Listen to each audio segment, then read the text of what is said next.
Dear students, today class 11th mathematics R.D. Sharma, chapter 2nd relations, exercise 2.3 level first. We will continue. Question number 13.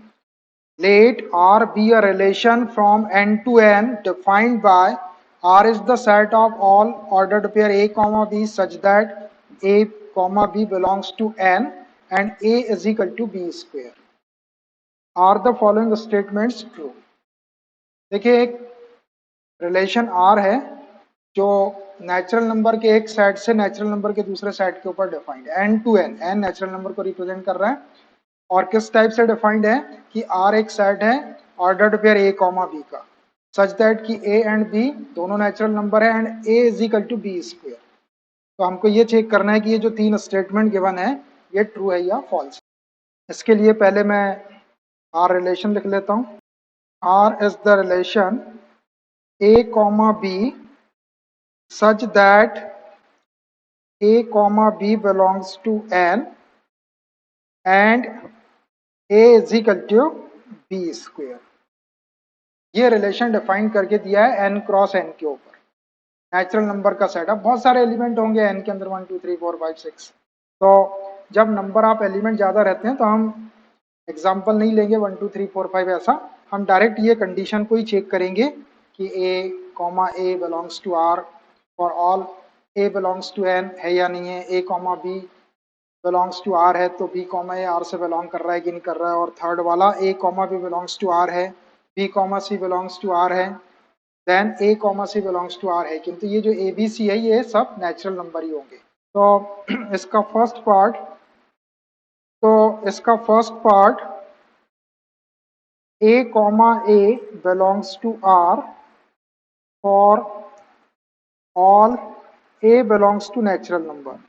अगर a जो है वो natural number को belong कर रहा है तो हमको ये चेक करना है कि a comma a belongs to r, ये a कॉमा a वाला जो ऑर्डर्ड पेयर है ये r से बिलोंग करता है या नहीं करता है।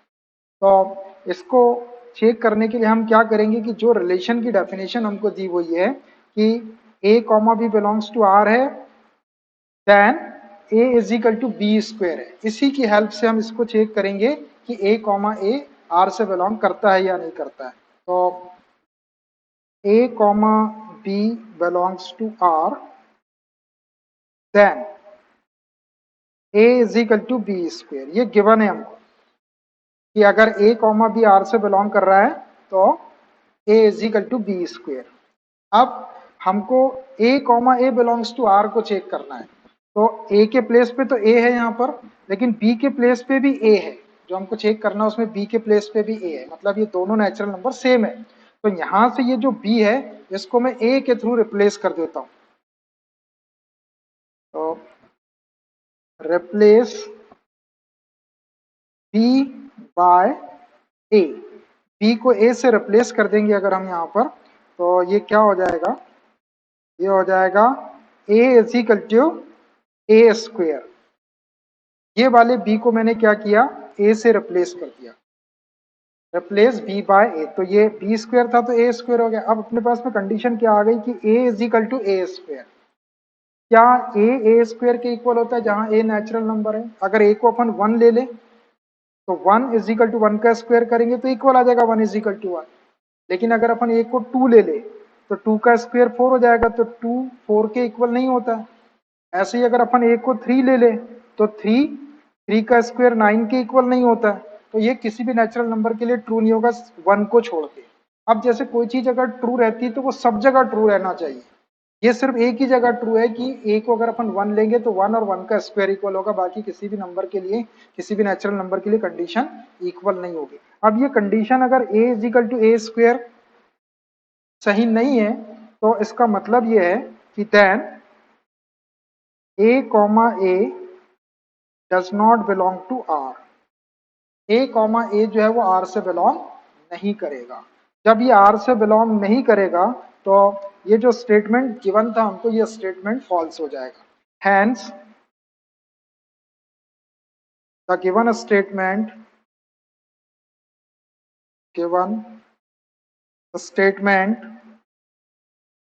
Is false।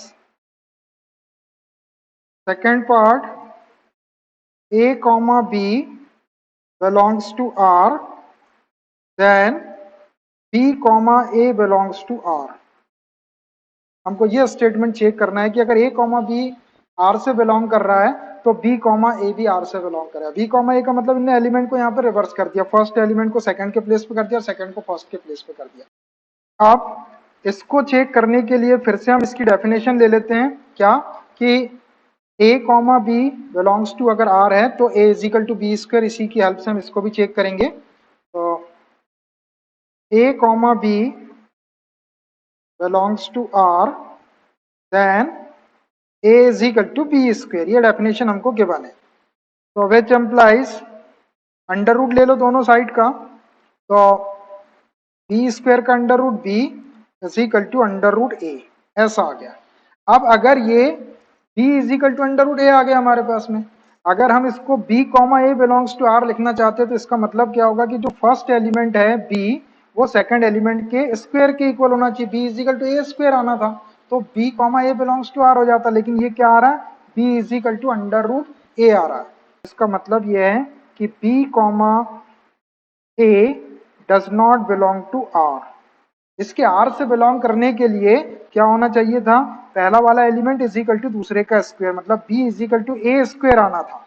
b is equal to अगर ए स्क्वायर आता तो हम इसको b comma A belongs to r लिखते, लेकिन हमारा क्या आ रहा है, हमारा b is equal to under root A आ रहा है, इसलिए b comma A does not belong to r, hence the given statement is false.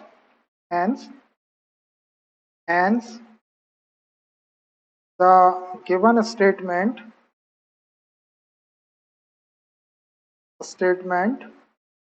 Is false. जो गिवन स्टेटमेंट है वो सही नहीं है, वो फॉल्स है। थर्ड पार्ट में हमको चेक करना है a comma B belongs to r and b comma c belongs to r, then a comma c also belongs to r।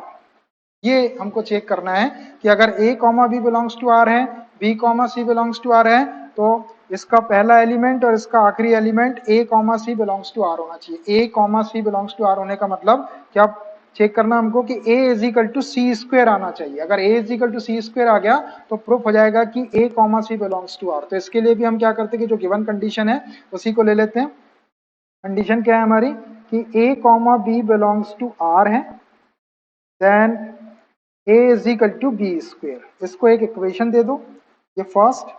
अब एक है अपने पास में b comma C belongs to r है, b comma C belongs to r, तो इसका मतलब भी क्या हो जाएगा कि फर्स्ट एलिमेंट जो है वो सेकंड के स्क्वायर के equal, so b is equal to C square, ऐसा आ जाएगा। अब यहाँ पे b स्क्वायर तो दोनों साइड का स्क्वेयरिंग कर लेते हैं हम, स्क्वेयरिंग ऑन बोथ साइड, तो ये b square is equal to C raise to the power 4 हो जाएगा। इसको सेकंड दे दो। अब फर्स्ट और सेकंड को देखो, फर्स्ट में लेफ्ट राइट साइड में बी स्क्वायर है और इसमें यहाँ पे बी स्क्वायर है सेकंड वाले में। ये बी स्क्वायर की वैल्यू को अगर अपन यहाँ रख दें तो फ्रॉम फर्स्ट एंड सेकंड से ये क्या हो जाएगा कि a is equal to C raise to the power 4 आ जाएगा, जबकि हमको क्या चाहिए था, हमको चाहिए था a is equal to C square. अगर a is equal to C square आ जाता तो हम बोल सकते हैं कि a comma C belongs to r, लेकिन यहाँ पे क्या आ रहा है, a is equal to C raise to 4 आ रहा है, तो इसका मतलब हो जाएगा then a comma c does not belong to r। तो ये भी r से बिलोंग नहीं कर रहा है, इसका मतलब है कि यह स्टेटमेंट भी फॉल्स है। Hence the given statement is false. The given statement is false। ये वाला स्टेटमेंट भी फॉल्स है। तो ये तीनों पे स्टेटमेंट हमने चेक किए, तीनों स्टेटमेंट फॉल्स है। Question number 14, let a is the set 1, 2, 3 dot dot 14, define a relation on set a। एक ए सेट दिया है, 1 से 14 एलिमेंट इसके अंदर है, इस सेट के ऊपर एक रिलेशन को डिफाइन किया है। R is the set of all x, y such that 3x - y is equal to 0 where x and y belongs to a। जहां x और y दोनों भी a से बिलोंग कर रहे हैं, depict this relationship using an arrow diagram. इस relation को या इस रिलेशनशिप को हमको एरो डायग्राम के थ्रू दिखाना है। राइट डाउन इट्स डोमेन, इसकी डोमेन लिखना है, कोडोमेन लिखना है एंड रेंज लिखना है। ये तीनों चीज भी लिखेंगे हम एरो डायग्राम बनाने के बाद। तो पहले एक सेट दिया हुआ है ए, उसको ले लेता हूं मैं। ए इज द सेट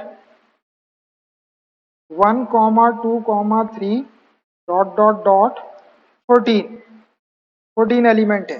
अब आर जो है इस ए सेट के ऊपर डिफाइंड है, मतलब आर जो है वो ए क्रॉस ए का सबसेट होगा। लेकिन अब ए क्रॉस ए अगर अपन यहाँ पे निकालेंगे तो ए के अंदर 14 एलिमेंट है, दूसरे ए के अंदर भी 14 एलिमेंट, तो 14 इंटू 14 196 ऑर्डर्ड पेयर आएंगे ए क्रॉस ए के अंदर। तो निकालने की जरूरत नहीं है, जब एलिमेंट कम रहते हैं तो हम उसका कार्टेशियन प्रोडक्ट निकालते हैं, जब एलिमेंट ज्यादा रहता है तो कार्टेशियन प्रोडक्ट निकालने की जरूरत नहीं है। बस आपको ये ध्यान रखना है कि एक्स और वाई दोनों भी आपके ए सेट से ही बिलोंग करेंगे, और इस कंडीशन के through 3x minus Y is equal to 0।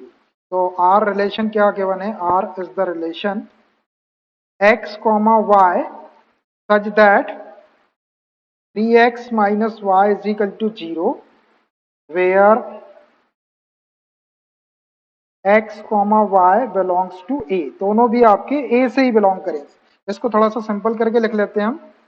तो r is the relation x comma y such that 3x को ही रहने दो, y को इधर शिफ्ट कर लेंगे माइनस y को, तो प्लस y हो जाएगा। where x comma y belongs to a, x comma y जो है वो a से बिलोंग कर रहे हैं। अब इस रिलेशन r को हम पहले रोस्टर फॉर्म में लिख लेते हैं। तो रोस्टर फॉर्म क्या हो जाएगा इसका, x की वैल्यू रखते जाते हैं यहाँ पर, x की वैल्यू a से रखना है 1 2 3 4 5 ऐसा, तो y की वैल्यू भी आपकी a से ही आएगी। अगर x की वैल्यू हम 1 रख दें यहाँ पर, तो 1 3 जा 3, y इज इक्वल टू 3 आ जाएगा। तो एक ऑर्डर्ड पेपर आ गया, एक ऑर्डर्ड पेयर आ गया 1,3। x की वैल्यू अगर 2 रख दें तो 2 3 जा 6 हो जाएगा y। अगर x की वैल्यू 3 रख दें तो y हो जाएगा 3 3 जा 9। x की वैल्यू 4 रख दें तो 4 3 जा 12 हो जाएगा y। अब अगर अपन x की वैल्यू 5 रख दें तो 5 3 जा 15 आ जाएगी y की वैल्यू यहाँ पर, लेकिन 15 इस सेट के अंदर है नहीं, y भी आपका इसी सेट से होना चाहिए, तो 4 12 तक ही लेंगे, 5 वाला एलिमेंट नहीं रखेंगे। 5 रखने से y की वैल्यू 15 आ जाएगी। तो इतने ऑर्डर्ड पेयर इस R के अंदर आ गए। अब इस R को हमको एरो डायग्राम के थ्रू दिखाना है, फिर उसका डोमेन, कोडोमेन और उसकी रेंज लिख देंगे। तो इसका एरो डायग्राम बना देता हूं मैं। ये हमारा एक सेट है ए, और दूसरा सेट भी ए ही रहेगा, क्योंकि ए सेट के ऊपर डिफाइंड है तो ए क्रॉस है, दोनों सेट ए रहेंगे। तो इसके अंदर एलिमेंट है 1 2 3 4 5 6 और बहुत सारे एलिमेंट है इसमें, 6 7 8 9 कहाँ तक 14 तक के एलिमेंट है, हमने इतने लिखे। दूसरे सेट में भी इतने ही एलिमेंट हैं जितने की फर्स्ट वाले सेट में है। तो 1 2 3 4 5 6 7 8 9 10 11 12 13 और ये 14, मैंने पूरे 14 एलिमेंट लिख दिया इसके अंदर। अब कौन सा एलिमेंट किससे रिलेटेड है ये देख लो। 1 जो है वो 3 से रिलेटेड है, तो 1 को 3 से रिलेट कर देते हैं। ये 1 जो है ये 3 से रिलेटेड है। 2 जो है वो 6 से रिलेटेड है, इस 2 से 6 को रिलेट कर दो। 3 जो है 9 से रिलेटेड है, ये 3 को 9 से ज्वाइन कर दो। उसके बाद 4 जो है वो 12 से रिलेटेड है, 4 को 12 से रिलेट कर दो।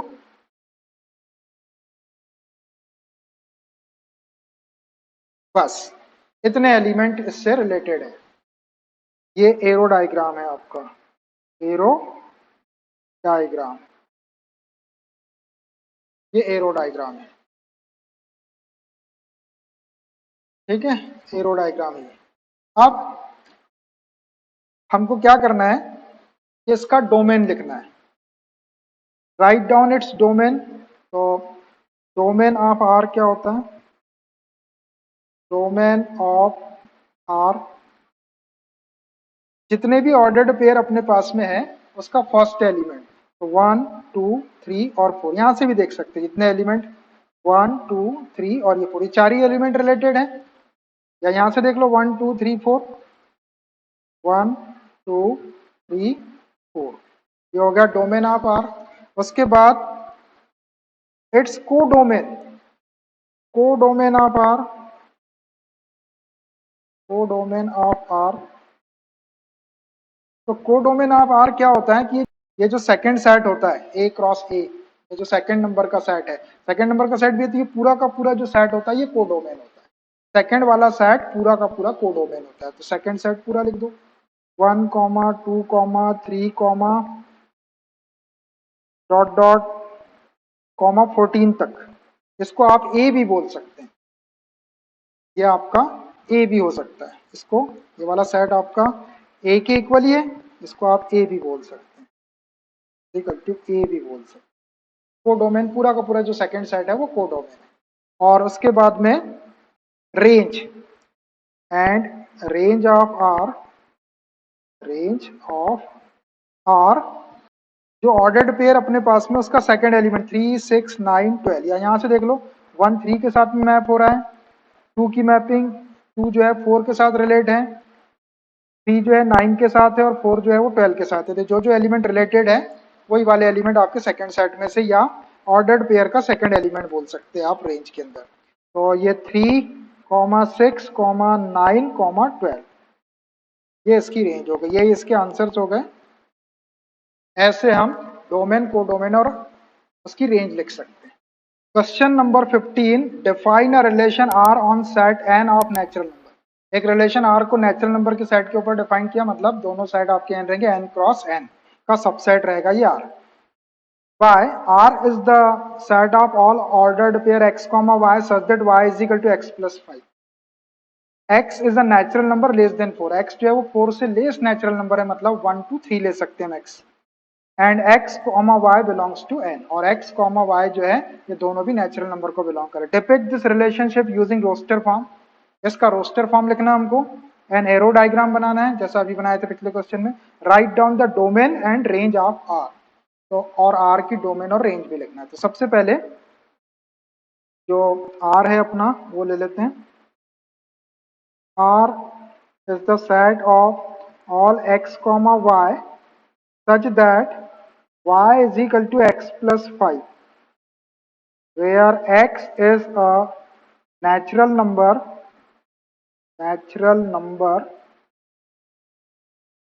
less than 4 and x comma y belongs to natural number। ये आपका एक रिलेशन डिफाइन करके दिया है। अब इसको हमको रोस्टर फॉर्म में लिखना है। तो first roster form, roster form, roster form में आर क्या हो जाएगा, देखो x की वैल्यू आपको नेचुरल नंबर लेना है लेस देन 4, तो 1 2 3, और y की जो वैल्यू आएगी वो भी आपकी नेचुरल नंबर से ही आएगी। और रिलेशन है y is equal to X plus 5, तो यहाँ पर अगर x के प्लेस पे 1 रख दे तो 1 प्लस 5 6 हो जाएगा, तो एक ऑर्डर्ड पेयर 1 6 आ जाएगा। x की वैल्यू 2 रख देते हैं जो 4 से लेस है नेचुरल नंबर, 2 रखेंगे तो 2 प्लस 5 7 हो जाएगा। x की वैल्यू अगर 3 रख दें तो 3 प्लस 5 8 हो जाएगा। आप 4 नहीं रख सकते क्योंकि x जो है वो 4 देन लेस देन 4 है, तो बस ये तीन ही ऑर्डर्ड पेयर आएंगे इसमें।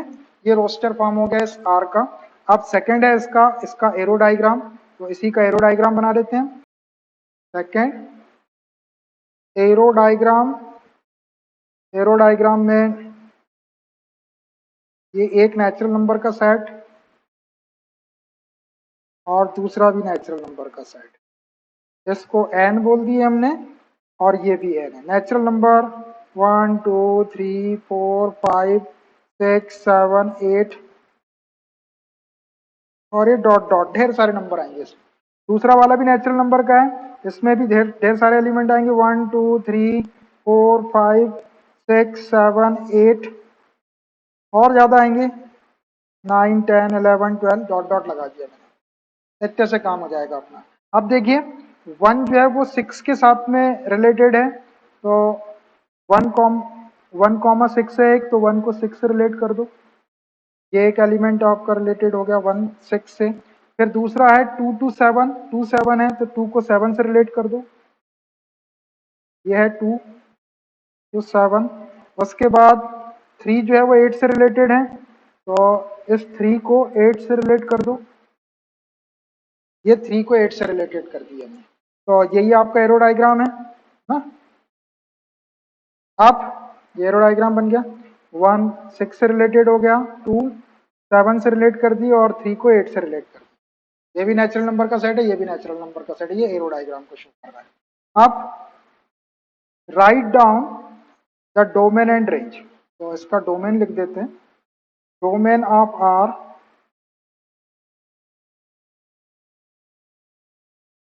जो ऑर्डर्ड पेयर अपने पास में है उसके फर्स्ट एलिमेंट का सेट 1 2 3,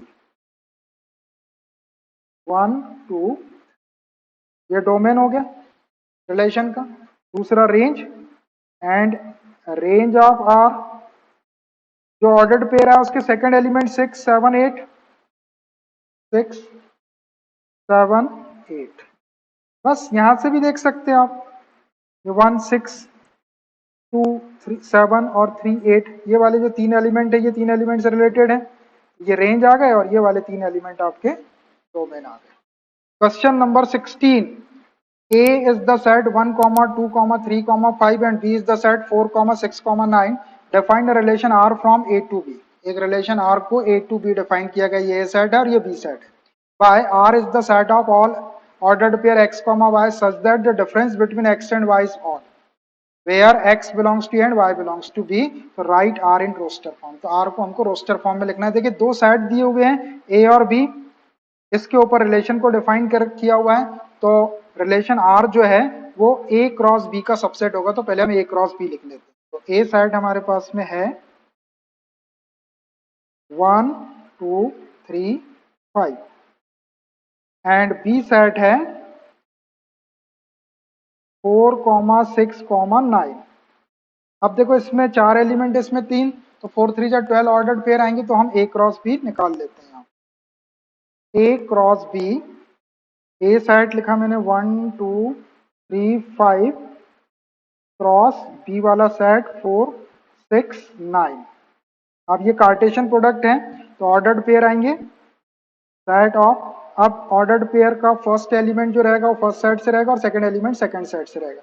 तो 1 को 4 6 और 9 तीनों के साथ ले लो, तो 1 4 1 6 1 9।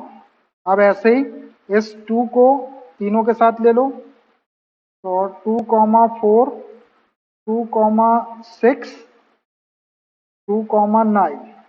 फिर इस 3 को तीनों एलिमेंट के साथ ले लो,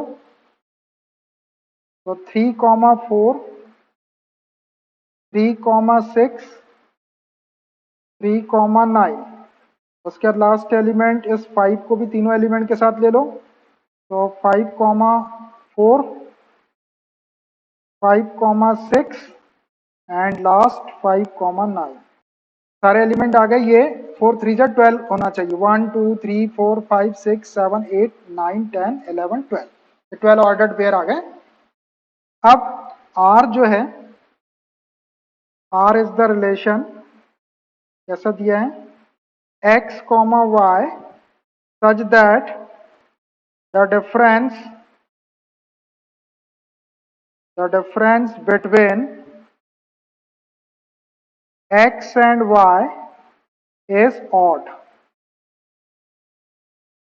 where X belongs to A and Y belongs to B. देखिए x, y एक ऐसा ऑर्डर्ड पेयर रहेगा जिसमें x और y का जो डिफरेंस है वो ऑड नंबर आना चाहिए। डिफरेंस मतलब बड़े में से छोटे को माइनस कर दो तो ऑड नंबर आना चाहिए। x आपका a से बिलोंग करेगा 1 2 3 5 से, और y जो है आपका b से 4 6 9 से बिलोंग करेगा। तो अब देखो यहाँ कौन कौन से ऑर्डर्ड पेयर हम लिख सकते हैं जिसका डिफरेंस ऑड नंबर आना चाहिए। ये देखो 1 4 है, तो 4 में से 1 को बड़े डिफरेंस के लिए बड़े वाले में से छोटे वाले को माइनस, 4 - 1 करेंगे तो 3 ऑड नंबर है, तो ये एक ऑर्डर पेयर आ जाएगा 1,4। उसके बाद 1,6 है, 6 माइनस 1 करेंगे तो 5 आ जाएगा डिफरेंस, तो ये भी ऑड है, तो ये 1,6 वाला भी आ जाएगा। उसके बाद में 1,9, 9 माइनस 1 करें तो 8, 8 इवन नंबर है तो ये नहीं आएगा। 2,4, 4 माइनस 2 करेंगे तो 2 इवन, ये नहीं आएगा।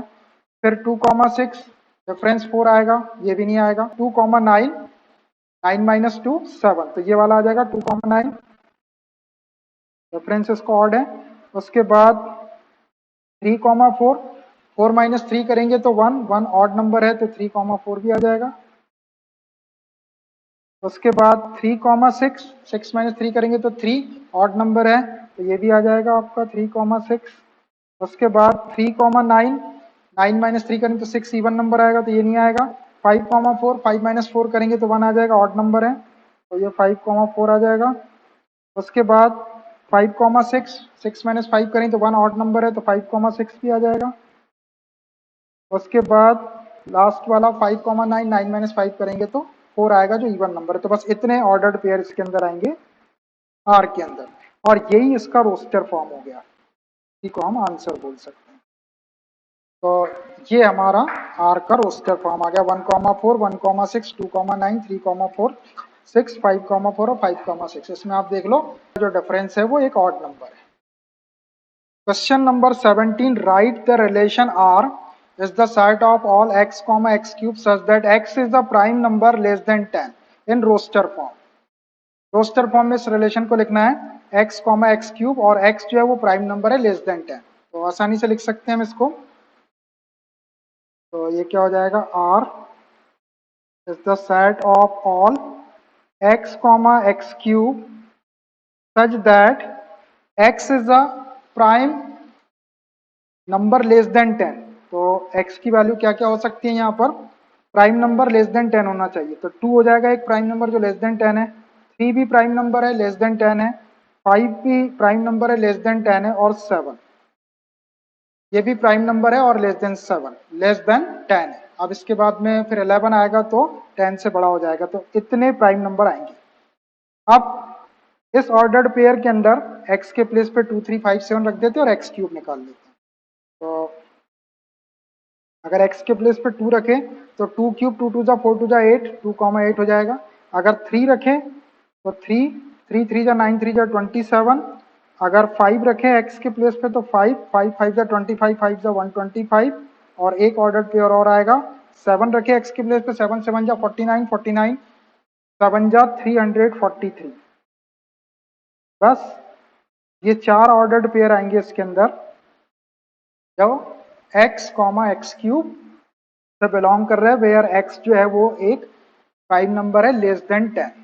तो 2,8, 3,27, 5,125 और 7,343। Question number 18, let A is the set 1, 2, 3, 4, 5, 6, let R be a relation on A। R एक रिलेशन है जो A सेट के ऊपर डिफाइन किया है, A की सेट दिया तो A क्रॉस A का सबसेट होगा। Defined by R is the set of all ordered pair A, B such that A, B belongs to A। दोनों भी आपके A और B A से बिलोंग कर रहे हैं। B is exactly divisible by A, और B जो है वो exactly A से डिवाइड हो जाता है या डिविजिबल है। तो right R in roster form, find the domain of R and find the range of R। ये तीनों चीज आपको निकालना है। पहले हम R को रोस्टर फॉर्म में लिखेंगे, सेट A 1, 2, 3, 4, 5 एंड 6। अब आर ए के ऊपर डिफाइंड है, मतलब ए क्रॉस ए, तो ए क्रॉस ए में 36 एलिमेंट हो जाएंगे। तो ए क्रॉस ए कार्टेशियन प्रोडक्ट में 36 एलिमेंट हो जाएंगे, क्योंकि ए में 6 है तो इतने सारे लिखने की जरूरत, जब नंबर ऑफ एलिमेंट ज्यादा रहते हैं तो लिखने की जरूरत नहीं है, कम रहते हैं तो अपन लिखते हैं। तो आर जो है वो ए क्रॉस ए का सबसेट होगा, तो पहला सेट भी ए और दूसरा सेट भी है, तो जो फर्स्ट एलिमेंट आएगा वो भी ए से ही रहेगा और सेकंड एलिमेंट आएगा वो भी ए से ही रहेगा। अब आर कैसे डिफाइन करके दिया है, R is the set of A comma B such that A, B belongs to A and B is exactly divisible by A। B जो है वो exactly A का डिविजिबल है। तो अब इसके रोस्टर फॉर्म में क्या क्या एलिमेंट आ जाएंगे, 1, एक एलिमेंट वन ए के प्लेस पे वन रख दिया और बी के प्लेस पे भी वन रख दो, दोनों एलिमेंट आपके ऐसे 1,1, तो ये वाला जो वन है वो इस वन से डिवाइड हो जाता है कंप्लीटली। 1,1 एक आ गया, 1,2 भी आ जाएगा क्योंकि 2 भी वन से डिवाइड हो जाता है, 2 भी वन का डिविजिबल है। फिर 1,3 भी ले सकते हैं अपन, 3 डिवाइड हो जाता है वन से। 1,4 भी आ जाएगा, 1,5 भी आ जाएगा और 1,6 भी आ जाएगा। ये तो होगा वन। अब टू देखो, टू किसको किसको डिवाइड कर सकता है, टू खुद को डिवाइड कर सकता है, तो 2,2 एक एलिमेंट आ गया। टू जो है वो 3 को डिवाइड नहीं करेगा, 4 को कर सकता है, तो 2,4। 2 5 को नहीं करेगा, 2 6 को कर सकता है, तो 2,6। बस 2 के साथ इतने हो गए। अब 3 देखो किस किस को डिवाइड कर सकता है, 3 को डिवाइड करेगा तो 3,3। 3 आपका 4 को नहीं करेगा, 5 को नहीं करेगा, 3 6 को करेगा तो 3,6। उसके बाद 4 को ले लो, 4 किसको डिवाइड कर सकता है, 4 सिर्फ 4 को डिवाइड करेगा, यहाँ पे 5 को नहीं करेगा, 6 को नहीं करेगा, बाकी किसी को नहीं करेगा। 5 5 को डिवाइड कर सकता है, 5,5। और 6 जो है वो 6 का डिविजिबल है, 6,6। तो इतने ऑर्डर्ड पेयर आपके आएंगे, यही आपका रोस्टर फॉर्म है। ये हो गया आपका फर्स्ट पार्ट, ये रोस्टर फॉर्म हो गया। अब इसका सेकंड क्या था, ये है फर्स्ट। अब सेकंड है डोमेन ऑफ आर। तो डोमेन ऑफ आर, डोमेन क्या होता है, जितने भी ऑर्डर्ड पेयर के फर्स्ट एलिमेंट्स है उनका सेट। तो 1 1 1 1 1 1 2 2 2 3 3 4 5 6, हर एक एलिमेंट को एक ही बार लिखना, रिपीट नहीं करना। तो 1, 2, 3, 4, 5, 6। तो ये आपका ए सेट के इक्वल ही आ गया, चाहे तो आप इसको ए लिख सकते हैं। और थर्ड क्या है, थर्ड है range of R, range of R. तो रेंज क्या होती है, जो ऑर्डर्ड पेयर अपने पास में इसके सेकंड एलिमेंट का सेट। तो 1 2 3 4 5 6, 2 4 6 3 6 4 5 6, तो इसमें भी सारे एलिमेंट आ जा रहे हैं। 1 2 3 4 5, 1 2 3 4 5 और ये 6, कोई भी एलिमेंट रिपीट नहीं होना चाहिए। एक एलिमेंट को आपको एक ही बार लिखना है। तो इसको भी आप चाहे तो एक एक बार लिख सकते हैं सेट ए के, और नहीं भी लिखेंगे तो ठीक है। ये आपके आंसर्स हो गए। पहले इसमें हमने रोस्टर फॉर्म में लिख दिए, फिर उसका डोमेन लिख दिए, फिर उसकी रेंज लिख दी। Question number 19, figure 2.15 shows a relationship between the sets P and Q। एक फिगर दिया है 2.15, ये P और Q सेट में रिलेशनशिप को शो कर रहा है। Right this relation in, first है सेट बिल्डर फॉर्म, इसको सेट बिल्डर फॉर्म में लिखना है। P और Q के रिलेशन को रोस्टर फॉर्म में भी लिखना है। और what is its domain and range, और इसकी डोमेन और रेंज भी बताना है। तो पहला है इसका सेट बिल्डर फॉर्म में लिखना है इसको। तो first set builder form, set builder form क्या होता है कि जो एलिमेंट रहते हैं उसकी प्रॉपर्टी को लिखा जाता है सच दैट का साइन लगा के। तो अब इस फिगर को नोटिस करो, ये पी सेट है, इसके अंदर एक एलिमेंट 5 है, एक 6 है और एक 7 है। और ये क्यू सेट है, 3 है, 4 है और 5 इसके एलिमेंट है। पहला वाला एलिमेंट्स को x बोलते हैं अपन, और दूसरे वाले एलिमेंट को y बोलते हैं। तो जो रिलेशन होगा वो इस p और q सेट का कार्टेशियन प्रोडक्ट का सबसेट होगा। तो R is the set of all x, y such that, अब देखो ये 5 है और ये 3 है, 5 3 से कनेक्टेड है, 6 4 से कनेक्टेड है और 7 जो है वो 5 से कनेक्टेड है। ये 5 है और ये 3 है, ये वाला एलिमेंट इससे 2 कम है। ये 6 है और ये 4 है तो ये इससे 2 कम है। और ये 7 और ये 5 है तो ये 5 जो है 7 से 2 कम है। मतलब अपन इसमें से अगर 2 माइनस कर दे तो ये वाला एलिमेंट आ जाएगा। तो इस एलिमेंट को अगर अपन x बोल दें और इसको y बोल दें, तो y is equal to X minus 2। अगर अपन करें x 5 रखे उसमें से 2 माइनस करेंगे तो 3, x को 6 रखे और उसमें से 2 माइनस करेंगे तो 4, x को 7 रखे और उसमें से 2 माइनस करें तो 5 ही आ जाएगा। तो ये अपना सेट बिल्डर फॉर्म ऐसा हो जाएगा, R is the set of all x, y such that y is equal to x minus 2, where x belongs to P and y belongs to Q। ये इसका सेट बिल्डर फॉर्म होगा, इसको check करके देख लो। ये 5 है x, ये 5 यहाँ रखे तो 5 माइनस 2 करेंगे तो y 3 आ जाएगा, ये 3 आ गया। यहाँ पर x की वैल्यू 6 रखे, 6 माइनस 2 करेंगे तो ये 4 आ जाएगा y। फिर x इज इक्वल टू 7 रखे, 7 माइनस 2 करेंगे तो y आपका 5 आ जाएगा। और x जो है आपका p से बिलोंग कर रहा है 5 6 7, और y जो है वो इस q सेट से बिलोंग कर रहा है 3 4 5 से। तो ये इसका सेट बिल्डर फॉर्म हो गया। अब इसी को रोस्टर फॉर्म में लिखना है, सेकंड रोस्टर फॉर्म।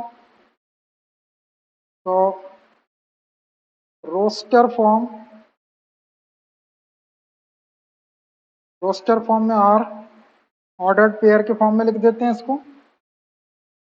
देखो 5 किससे कनेक्टेड है, 3 से, तो एक ऑर्डर्ड पेयर आ जाएगा 5, 3।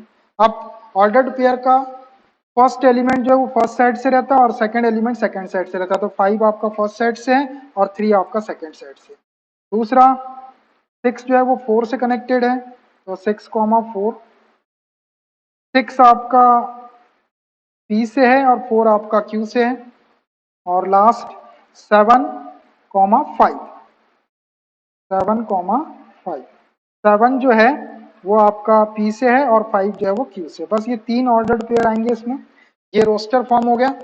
अब इसका डोमेन और रेंज भी लिखना है। तो डोमेन ऑफ आर, डोमेन क्या होता है, जितने भी ऑर्डर्ड पेयर है उसके फर्स्ट एलिमेंट का सेट। तो 5 6 7, यहां से भी देख सकते हैं आप 5 6 7। And range of R, range of R, range क्या होती है, जो सेकंड एलिमेंट रहता है उसका सेट। 3 4 5, 3 4 5, 3, 4, 5। तो ऐसे इसके आंसर्स दे सकते हैं अपन।